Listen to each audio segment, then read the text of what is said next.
Alrighty, we're working on a Briggs and Stratton today, single cylinder 19 horse Briggs. All the single cylinder Briggs has the same problem. Hard starts, you set the valves, it doesn't solve the problem. Pull the camshaft out, you got pieces missing. You find the pieces in the bottom of the case. Here's your new camshaft. It's got the pieces that are there.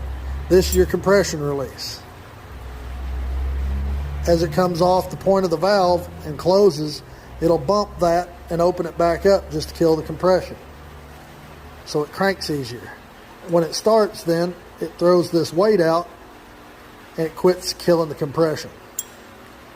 So if you've got one that's hard starting and you can't figure it out, more than likely it's this camshaft if your valves are set right. Hope that helps somebody. Y'all have a good day. God bless.